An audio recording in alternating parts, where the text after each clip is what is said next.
Supreme কোর্টের appeal বিভাগ এবং আপিল বিভাগে মাননীয় প্রধান বিচারপতি নেতৃত্বাধীন 4 মাননীয় বিচারপতির সমন্বয়ে এক ঐতিহাসিক রায় ঘোষণা করেছেন। আমি বলবো এটা হচ্ছে পঞ্চদশ সংশোধনী, আলটিমেটলি যেটার মাধ্যমে আমাদের 2011 সালে বিগত আওয়ামী লীগের শাসনামলে সংবিধান সংশোধন করে নির্দলীয় তত্ত্বাবধায়ক সরকার ব্যবস্থা বাতিল করা হয়েছিল এবং সংবিধানে আরো অনেক পরিবর্তন সাধন করা হয়েছিল, যার মাধ্যমে রাজনৈতিক মহলে রাজনৈতিক নেতৃবৃন্দের পক্ষ থেকে অভিযোগ ছিল যে এটা একদলীয় শাসন ব্যবস্থার দিকে বাংলাদেশকে নিয়ে যাওয়ার জন্য, বাংলাদেশের মানুষের গণতান্ত্রিক অধিকার ভোটার অধিকার থেকে বঞ্চিত করার জন্য এই সংশোধনী আন্দোলন করা হয়েছে। তো সেটা হাইকোর্টে যখন চ্যালেঞ্জ হয় তখন 2024 সালে হাইকোর্টে একটি রায় দেয় এবং রায় দিয়ে ওই সংশোধনীর 4টি বিষয় বাতিল ঘোষণা করে এবং সেই রায়টি আজকে আপিল বিভাগ বহাল রেখেছেন। অর্থ হচ্ছে যে হাইকোর্টের রায়ের বিরুদ্ধে সংক্ষুব্ধ ব্যক্তি, হাইকোর্টের রিট পিটিশনার জনাব বদরুল আলম মজুমদার সহ আরেকজন ব্যক্তি, বাংলাদেশ জামাত ইসলামী আরও 2 জন ব্যক্তি, মোট 4 জন, এবং অন্য 2টি সংগঠন, তারা হাইকোর্টের রায়ের বিরুদ্ধে সুপ্রিম কোর্টে এই মর্মে আপিল করে বলেন যে পুরা সংশোধনীটাই বাতিল হতে হবে। কারণ তারা 4টে যে সংশোধনী, যেটা হাইকোর্ট মোটা দাগে আমাদের সংবিধানের 7-এর ক এবং খ এবং আমাদের সংবিধানের নির্দলীয় তত্ত্বাবধায়ক সরকার ব্যবস্থা বাতিল করে, সংবিধান বাতিল করে নির্দলীয় তত্ত্বাবধায়ক ব্যবস্থা ফিরিয়ে আনা, গণভোটের অধিকার ফিরিয়ে আনা এবং সংবিধান এবং সুপ্রিম কোর্টের হাইকোর্ট বিভাগের যে সাংবিধানিক দায়িত্ব সেটাকে খর্ব করার যে অপচেষ্টা, সেগুলোকে বাতিল কিংবা পুনঃপ্রবর্তন ফিরিয়ে আনার মাধ্যমে হাইকোর্টের রায় প্রকাশ করেন। আজকে আপিল বিভাগ এই আপিলগুলো খারিজ করে দিয়েছেন, অর্থাৎ হাইকোর্টের রায়টি বহাল থাকলো। এখানে একটা প্রশ্ন আছে যে হাইকোর্ট কিন্তু এই 4টি সুনির্দিষ্ট বিষয়ে আদেশ দিলেও সংবিধানের অন্যান্য যে কোনো ক্ষেত্রে সংশোধনী, পরিমার্জন কিংবা সংযোজনের ক্ষেত্রে পার্লামেন্টের উপর ছেড়ে দিয়েছিল। যে বাকি যে সমস্ত বিষয়গুলো রিট পিটিশনার অভিযোগ করেছেন যে এই সংবিধানের মধ্যে সংযোজনের মাধ্যমে সংবিধানের এবং মানুষের অধিকার ভুলুণ্ঠিত হয়েছে, সেগুলো বলেছিল পরবর্তী জাতীয় সংসদ তারা এটা সিদ্ধান্ত গ্রহণ করবেন। আমার মনে হয় যে আজকের আপিল বিভাগের রায়ের ফলে হাইকোর্টের সেই যে ঐতিহাসিক জাজমেন্ট যেটি ছিল সেটি আজকে আবার পুনরায়, আমি কি বলবো, যে বহাল তো অবশ্যই, সেটাই আবার স্থাপন হলো আর কি। তা আমি রাষ্ট্রের পক্ষ থেকে, আপনারা জানেন যে আমরা এই মামলায় আদালতকে বলেছিলাম যে আদালত, সুপ্রিম কোর্ট, হাইকোর্ট বিভাগ তারা তাদের সংবিধানের যে ক্ষমতা সেই ক্ষমতা ব্যবহার করে কোনো সংশোধনী বাতিল করতে পারে এবং বাতিল করার ক্ষেত্রে যে কতগুলো প্রিন্সিপাল তারা লেট ডাউন করেছে, যেমন মৌলিক কাঠামোর পরিপন্থী হয়, সংবিধান বহির্ভূত কোনো অর্ডিন্যান্স আদেশ হয় কিংবা কোনো আইন হয়, এমনকি কোনো সংবিধানে কোনো সংশোধনী হয়। তাহলে ইতিপূর্বে আমরা দেখেছি 8ম সংশোধনী মামলার রায় থেকে বেশ কয়েকটা সংবিধান সংশোধনী মামলা তো এই হাইকোর্ট এক্সারসাইজটা করেছে।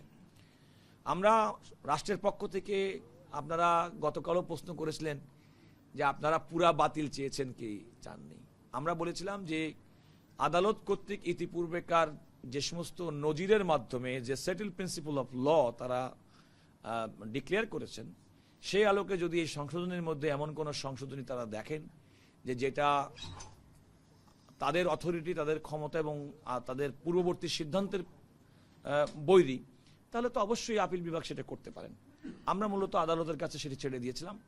আমি এও বলেছিলাম যে বর্তমানে জাতীয় সংসদ অত্যন্ত ভাইব্রেন্ট, সরকার এবং বিরোধী দল তারা পার্লামেন্টকে অত্যন্ত প্রাণবন্ত করেছেন এবং জাতীয় বিভিন্ন প্রত্যেকটা ইস্যুর উপরে সংসদের মাধ্যমে, আলোচনার মাধ্যমে সমস্যার সমাধান হবে, এটা জাতি হিসেবে প্রত্যাশা করে। তো আমাদের এই প্রত্যাশার জায়গাটাও আমরা আদালতের কাছে উপস্থাপন করেছিলাম। এখন পূর্ণাঙ্গ রায় আমরা পাইনি। পূর্ণাঙ্গ রায় যখন আমরা পাবো তখন আমরা আসলে বলতে পারবো যে আদালত কোন কোন বিষয়গুলো অবজারভেশনে দিয়েছেন।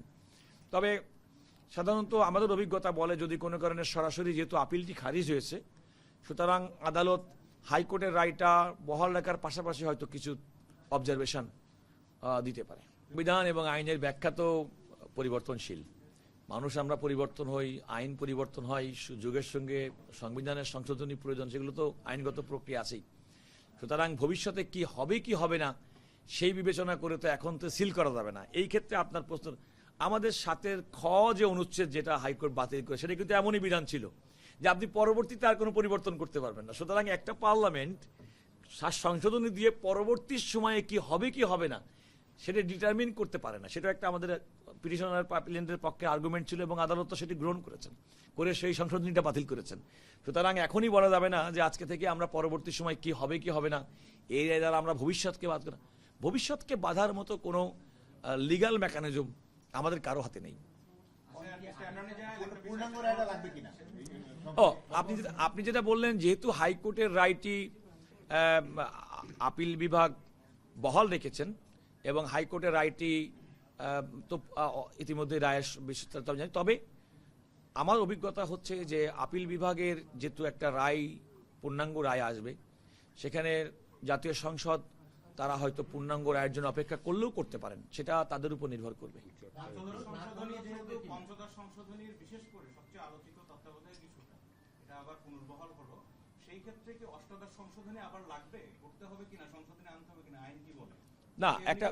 না, এটা আমি বলি, আইনের মধ্যে সবচেয়ে বড় কথা আদালতের রায় তো চূড়ান্ত। আদালতের রায়ে কিন্তু শুধুমাত্র তত্ত্বাবধায়ক সরকার ব্যবস্থা বাতিল করে আনা সংশোধনী, সেটা বাতিলই করে নাই, হাইকোর্টের রায়ের মধ্যে সেটা কিন্তু রেস্টোরও করা আছে। এছাড়া ভিন্ন একটা মামলায় আপনারা জানেন যে তত্ত্বাবধায়ক সরকার ব্যবস্থার ওই পার্টটুকু কিন্তু আপিল বিভাগে সেটেলড হয়ে গেছে। সুতরাং আপিল বিভাগের এই রায়টি যদি আমরা পূর্ণাঙ্গভাবে যদি দেখি, তাহলে তো আসলে ওনাদের বক্তব্য স্বয়ংক্রিয়ভাবে এটা পার্লামেন্টে আসার কথা। তবে আমি মনে করি যেহেতু ভাইব্রেন্ট পার্লামেন্ট আছে এবং আদালতের অবজারভেশনও আছে যে অনেকগুলো বিষয় আছে যেগুলো পরবর্তী পার্লামেন্ট তারা সিদ্ধান্ত গ্রহণ করবেন। নির্দলীয় তত্ত্বাবধায়ক সরকার ব্যবস্থা পুনঃপ্রবর্তন হওয়ার পরে সংসদ যদি মনে করে আগে যে কাঠামোতে নির্দলীয় তত্ত্বাবধায়ক সরকার ব্যবস্থা বহাল ছিল সেটি হয়তো এখন পরিবর্তিত পরিস্থিতিতে আরো রিডিফাইন করবেন, তাহলে সেই ক্ষমতা তো পার্লামেন্টের আছেই। মানে এই যে রায়টা হলো, এখন কি তত্ত্বাবধায়ক সরকারের যে ফর্মুলাটা সেটা কি আগের মতোই থাকবে নাকি পার্লামেন্ট এটিকে পার্লামেন্টের উপর নির্ভর করবে নাকি রায় এটি অটোমেটিক আগের মতো ফিরে আসবে? না, এটা পার্লামেন্টের উপরে, পার্লামেন্ট তো অবশ্যই করতে পারবে, কিন্তু মূল কথা হচ্ছে তবে পার্লামেন্টের অ্যাক্টিভিটিজ এবং পার্লামেন্টের কোনো সিদ্ধান্তই রায়ের সঙ্গে সাংঘর্ষিক হবে না, এটাই প্রত্যাশিত। হাইকোর্ট তার রায় বলেছিল যে যা ছিল অ্যাজ ইট ইজ যাবে। আমি বলি যদি অ্যাজ ইট ইজ, তো ওই বেসিক স্ট্রাকচার থিওরির উপরে যে মৌলিক কাঠামোর পরিপন্থী, সেক্ষেত্রে তো আমাদের হাইকোর্টের অবজারভেশন হচ্ছে নির্দলীয় তত্ত্বাবধায়ক সরকার ব্যবস্থা আমাদের গণতন্ত্র, মানবাধিকার, মানুষের ভোটাধিকার, যে সমস্ত বেসিক ফিচার অধিকার মানুষের আছে তার সঙ্গে এটা সঙ্গতিপূর্ণ। অর্থাৎ নির্দলীয় তত্ত্বাবধায়ক সরকার ব্যবস্থায় গণতন্ত্র পরিশীলিত হয়, গণতন্ত্রের অগ্রযাত্রা বাংলাদেশে হয়েছে, এটা হাইকোর্টের অবজারভেশনে আছে। দেখেন, আমি তো বললামই যে আমাদের সংবিধানের হাইকোর্ট বিভাগের যে রায়টি সুনির্দিষ্ট 4টি বিষয়ের বাইরে বাকি সমস্ত বিষয়গুলো সংসদের উপর ছেড়ে দেওয়া আছে। আমরা মনে করি যে সংসদ তাদের এই পার্লামেন্ট তাদের স্বীয় বুদ্ধিমত্তায়, স্বীয় কার্যক্রমের মাধ্যমে সংবিধানকে যুগোপযোগী করবেন, মানুষের প্রত্যাশা পূরণের জন্য কাজ করবেন। শোনেন, ইতিহাস এবং ঘটনা প্রবাহ তো এক একজন ব্যক্তি এক একভাবে পর্যালোচনা করে। আপনি যেটা মনে করবেন যে আমি কোনো অসৎ উদ্দেশ্যে করেছি, হয়তো আমাকে জিজ্ঞেস করবেন মানে আমার একটা সৎ উদ্দেশ্য আছে। সুতরাং যেটা পারসেপশন দিয়ে তো একটা জিনিস বিচার করা ঠিক হবে না। পারসেপশন দিয়ে একটা সত্য নির্ধারণ করা যায় না। পারসেপশন এক ধরনের মানুষের ন্যারেটিভ, এক ধরনের মানুষ বিশ্বাস করবে, আরেক ধরনের মানুষ বিশ্বাস করবে না। আমরা আইনজীবী, আমাদের কাজ হচ্ছে আইনের যথোপযুক্ত ব্যাখ্যা আদালতের সামনে উপস্থাপন করা, আদালত যে রায় দেয় সেই রায়টি আপনাদের সামনে উপস্থাপন করা। রাজনৈতিক বিষয় যেটা বললেন সেটা তো আমি মনে করি যে বাংলাদেশে এত বড় একটা 2024 সালের জুলাই বিপ্লবের পরে বাংলাদেশের রাজনীতিবিদ, মানুষ, জনগণ, দেশের প্রতি আমাদের ভালোবাসা, দেশপ্রেম, সবকিছুই তো আমি মনে করি আমাদেরকে নতুনভাবে আমাদের চৈতন্যোদয় ঘটিয়েছে।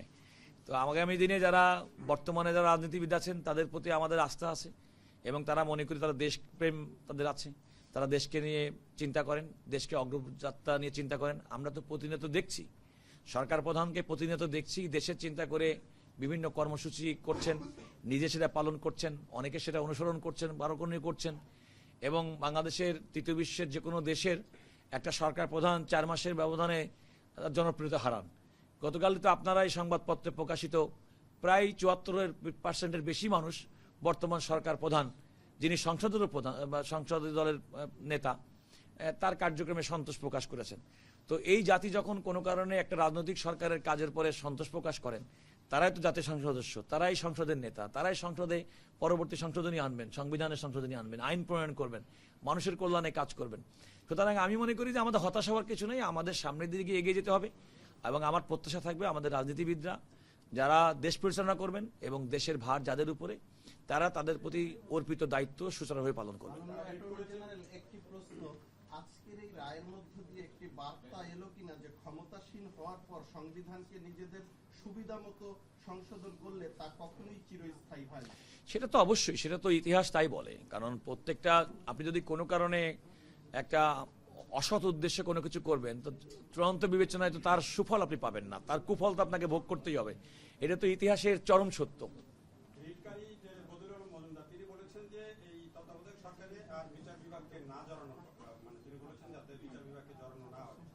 তো এই ক্ষেত্রে কি আপনাদেরও কি মনে হয় যে আসলে বিচার বিভাগকে এখানে জড়ানো উচিত নয়? আপনি রাষ্ট্রের সর্বোচ্চ আইন কর্মকর্তা, আইনজীবী, সিনিয়র আইনজীবী, আপনাদের মতামত কি? দেখেন, আমি রাষ্ট্রের প্রধান আইন কর্মকর্তা হিসেবে আইনের বিষয়টাই বলতে পারি। আমার যেহেতু আমি রাষ্ট্রকে ডিফেন্ড করি, রাষ্ট্রের প্রতিনিধিত্ব করি, সুতরাং আপনি যে বক্তব্য আমার কাছে চেয়েছেন সেটা অনেকটা একপেশে রাজনৈতিক কিংবা পক্ষপাতদুষ্ট একটা বক্তব্য প্রত্যাশা করছেন, যেটা আমি দেব না এবং আমি এ ব্যাপারে কোনো মন্তব্য করব না। হ্যাঁ, কারেক্ট। এটা আমি আপনাকে বলি যে আজকের রায় ঘোষিত হওয়ার সঙ্গে সঙ্গে আমি মাননীয় আইনমন্ত্রী জনাব মোহাম্মদ আসাদুজ্জামান এমপি, তাকে আমি ব্রিফ করেছি। আমি তাকে আদালতের রায় সম্পর্কে অবহিত করেছি এবং আমি এও জানতে পেরেছি যে তিনি নিজেও আজকের এই রায় সম্পর্কে তিনি হয়তো আপনাদেরকে, মিডিয়াকে ব্রিফ করবেন। তিনি একজন রাজনৈতিক ব্যক্তি, আমার অবস্থান হচ্ছে আমি একজন সাংবিধানিক পথধারী অরাজনৈতিক ব্যক্তি। যদিও আমার রাজনৈতিক বিশ্বাস, আমি চাই না যে আমার পেশার ক্ষেত্রে, আমার পেশাদারিত্বের ক্ষেত্রে কোনোভাবেই সেটা প্রকাশিত হোক কিংবা আমার কাজকে প্রভাবিত করুক, এবং আমি আশা করি সেটা কখনো করবে না। আমার মনে হয় রাজনৈতিক এই সমস্ত বিষয়গুলো আপনারা তাকে জিজ্ঞাসা করলে, রাষ্ট্রের সরকারের যারা প্রতিনিধিত্ব করেন তাদেরকে জিজ্ঞাসা করলে আরো সঠিক উত্তর পাবেন।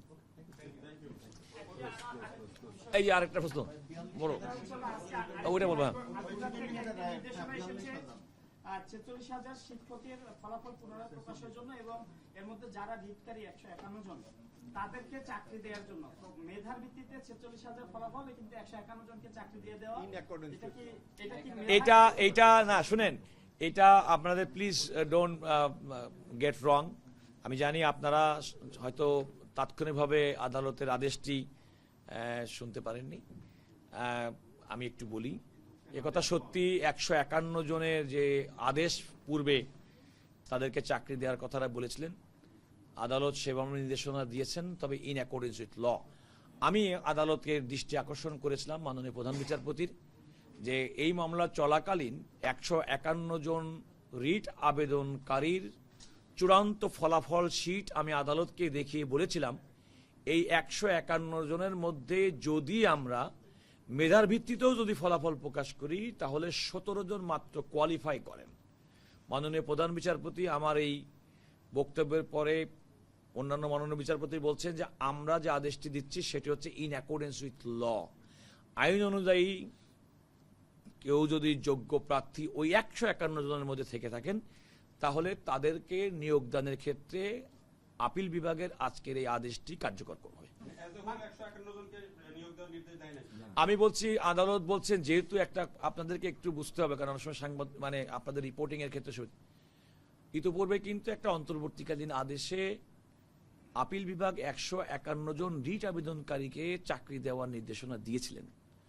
ওই আদেশটি কিন্তু নতুন সরকার আসার পরে, আমি অ্যাটর্নি জেনারেল হওয়ার পরে ওইটা কিন্তু আমরা রিভিউ করি এবং আদালতের নির্দেশে রিভিউ করার জন্যে মূল যে রেজাল্ট শিট, এখানে তো প্রশ্ন হচ্ছে কোটা এবং মেধার ভিত্তিতে।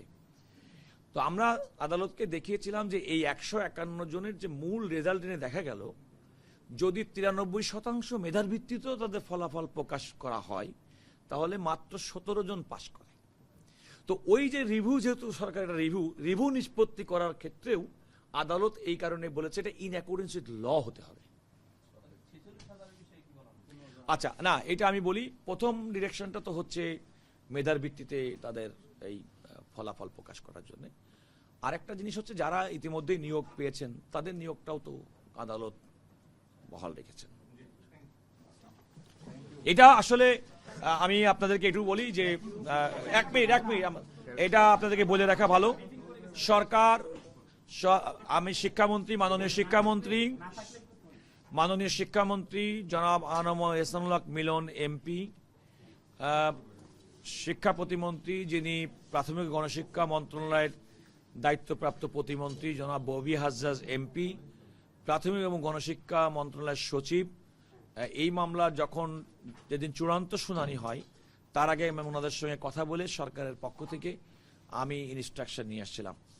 আমার মনে হয় যে আদালতের রায়টি পাওয়ার পরে সরকার নিশ্চয়ই সেই রায়টি পর্যালোচনা করবেন এবং সেক্ষেত্রে